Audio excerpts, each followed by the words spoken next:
can I ask you a question? Bakit ngayon mo lang naisip to? Ito naman ay opinion ko lang tungkol dito sa tanong ni Sir Ben Tulfo, no? Na bakit daw ngayon lang naisip ni PRRD yung kung ano mang naiisip niya, yung paghiwalay siguro ng Mindanao, etc. etc. Well, ako ang sagot dyan, simple lang kasi. Nung time ni PRRD, nung siya ay nangampanya, he is also campaigning for federalism. Noong mga panahon yun, hindi pa handa yung mga taong magfederalismo tayo. So, hindi niya pinilit. Kasi yung mamang yon si PRRD, may delikadesa. Niya pinilit.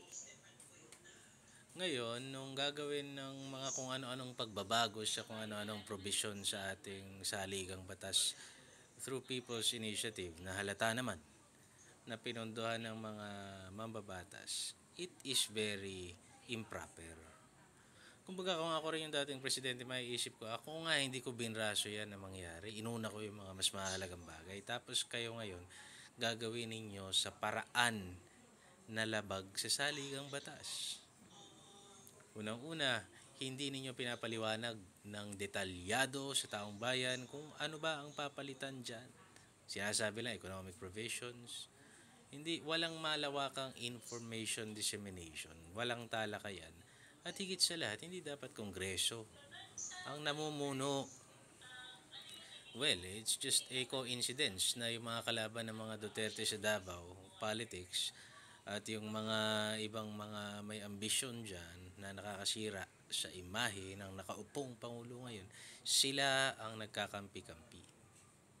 Kung kaya tinanong nga ni Baste, bakit itong administrasyon na ito na dapat kakampi naman natin, bakit biglang nagkakakampihan nila yung mga taong nakalaban ng dating administrasyon? Na noong panahon na yon, alam naman na nating masasama at illegal ang ginagawa. Sinusulong terorismo, sinusulong pansarili. Tapos ngayon, nagkakampi-kampihan sila. So that is the reason why ayaw ni Tatay Digong, hindi niya pinilit siya nung term niya. Ngayon, yung move.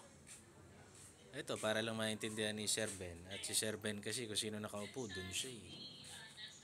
Para lang maunawaan mo. Yung move ni Tatay na sinasabi niya, dapat yata humiwalay na yung Mindanao eh. Yun ay sagot doon sa pangbababoy doon sa proseso ng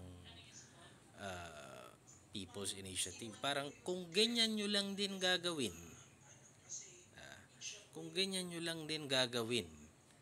at taliwas sa saligang batas at wala namang sapat na pagpapaliwanag at mga ambisyoso sa Kongreso yung magpopondo dyan at yung mga kaalyado nila, hiwalay na lang kami.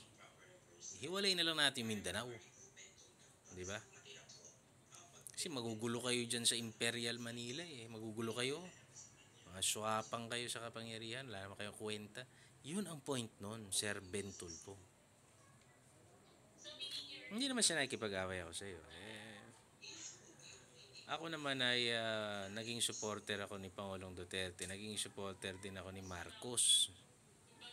Sapagkat kasama niya si Sara. And ang sabi niya, itutuloy niya yung mga magagandang ginawa ng Pangulong Duterte. Tapos ngayon, nakaka-disappoint lang na tila baga mayroong ibang nasusunod sa likod ni Pangulong Marcos. Papapasukin yung ICC. Tama ba yun?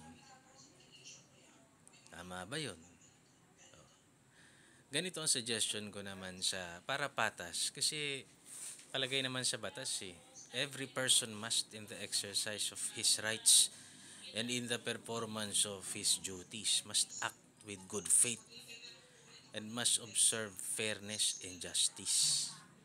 Malinaw po yan, nakalagay yan sa Kodigo Sibil. Fairness and justice sa lahat ng gagawin natin. Ngayon, kung suggestion ko lang naman kay PBBM, kung papapasukin niyo yung ICC, papasukin niyo sila hindi lang para idiin si Duterte, bagkus para tulungan yung mga talagang napapabayaan. Baka meron lang. Yung mga wala namang kasalanan, nakakulong hanggang ngayon. Mga ganon, baka lang meron. Hindi naman ako sure. Baka lang. Hindi lang para idiin ang mga Duterte. Di ba? Pero pagka ganun, it will be an insult to our justice system. Sasabihin niya, gumagana naman yung justice system.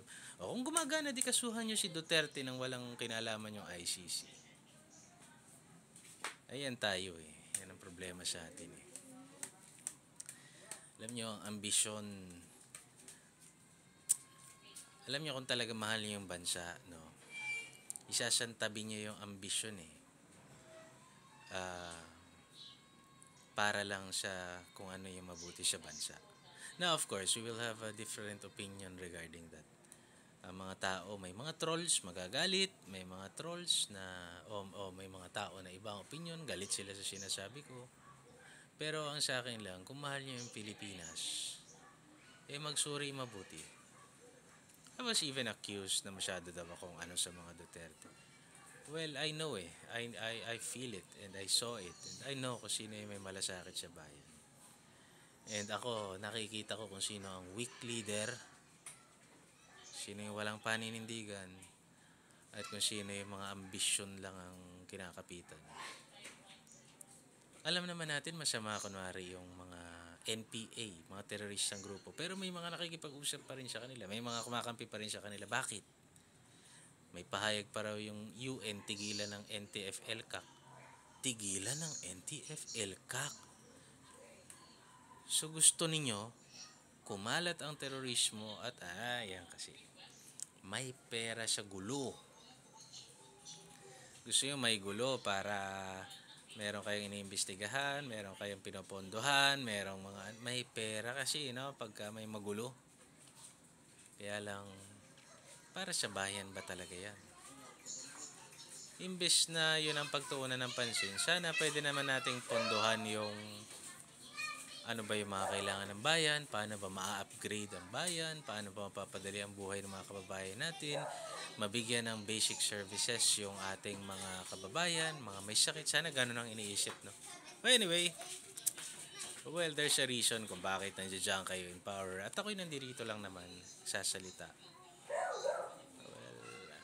I just wish na maging okay yung bayan natin. Anyway, God bless.